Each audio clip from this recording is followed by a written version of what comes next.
some pretty incredible things happening across these social media platforms, these trillion-dollar technology companies. They've really been cleaning house when it comes to people talking about hydroxychloroquine.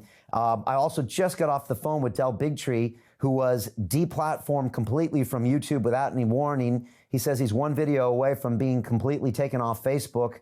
This is getting really serious. At the same time, I feel like they're kind of exposing or being exposed for what's happening at the same time. Doctor, tell me, what do you see happening, and what can you tell me that you're seeing on the inside around this censorship, specifically around this therapeutic? It's pretty interesting, Brian, because this drug has been around for decades. It's been used in millions and millions of doses all around the world. It's been prescribed and administered to children. It's been prescribed as a prophylactic to prevent infections. The side effect profiles are minimal when used in appropriate doses over appropriate periods of time.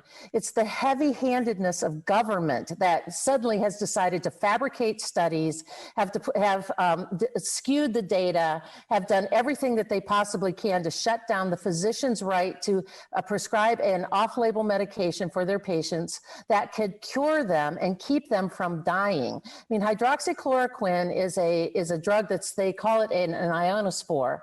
And what that is a type of compound that moves ions from outside the cell to inside the cell. So one of the mechanisms of action of this particular drug is it helps to move zinc from outside the cell to inside the cell. And then what the zinc does is it inhibits enzymes that can stop the replication of the SARS-CoV-2 virus. It can also stop the replication of Zika viruses, HIV viruses, and a long list of others. So hydroxychloroquine, and it's my opinion of why they are coming after this with such full court press, is handguns and machine guns are rolling, is because this drug absolutely upends their economic model and their absolute necessity for this mandatory vaccine and 2 doses of mandatory vaccination and all of the social conditioning that's going along with all the tracking and everything to be vaccinated. It will completely upend their agenda if this drug is widely used. Isn't this just so blatantly obvious that they're doing this? Because you said they've kind of scrubbed the web of anything pro hydroxychloroquine. I mean, doesn't this make this agenda almost obvious to people? And well, I think it's more than almost. I mean, and I live in Cleveland, Ohio, and here in Ohio yesterday, I mean, how timely, right? I mean, America's Frontline Doctors have a press conference in front of on the steps of the Supreme Court on Monday. On Monday night, everything gets scrubbed off of the internet, off of Twitter, Facebook, Reddit, everybody who's even interviewed them. I mean, Trump Jr.'s Twitter account got blocked because of even mentioning it. The Dave from the X22 report got censored for 22 hours for mentioning it. Other people who've actually interviewed Dr. Gold and various other people who were at that conference, their accounts have gotten shut down or they've been put in like Twitter jail just for talking about it. And so the scrubbing effect of Google, Apple, Facebook, all of these other big tech companies is just absolutely out of control. And it's all over the place in terms of avoiding freedom of the press, freedom of speech, and just the doctor-patient relationship. These are physicians who've treated thousands of patients with this particular medication and have seen it to be curative. I mean, they've also seen it used prophylactically to prevent infection. And it's not only it's so obvious of what's happening here. And it's one of those good things, Brian, that I keep talking about what are the good things that have come out of this entire lockdown situation.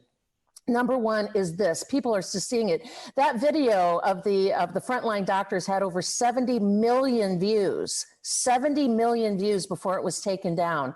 And it was probably more than that. Those are the ones that were logged. So how 70 million people are only going, here's physicians who are writing a prescription and doing it in real time, seeing their patients get well. Now they don't want anybody to know about it. And the very next day, so Monday and Tuesday, they get censored.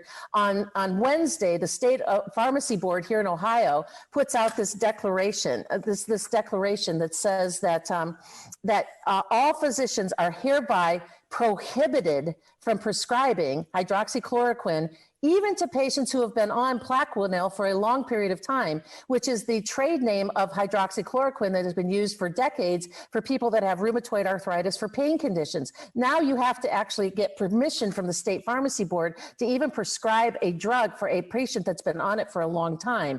If you want to prescribe hydroxychloroquine, they have to be enrolled in a clinical trial.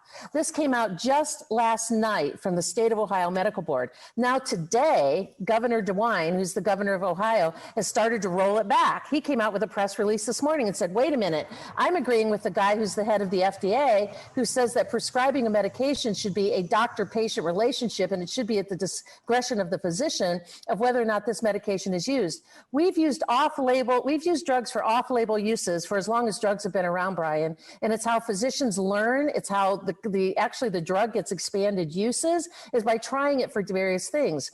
And with this known mechanism of action of this being a zinc ionophore, it suddenly explains why it works, why this malaria drug works well. But the key is the fact that it's also can be used to prevent other types of infections. It's going to upend their entire vaccine program about coronavirus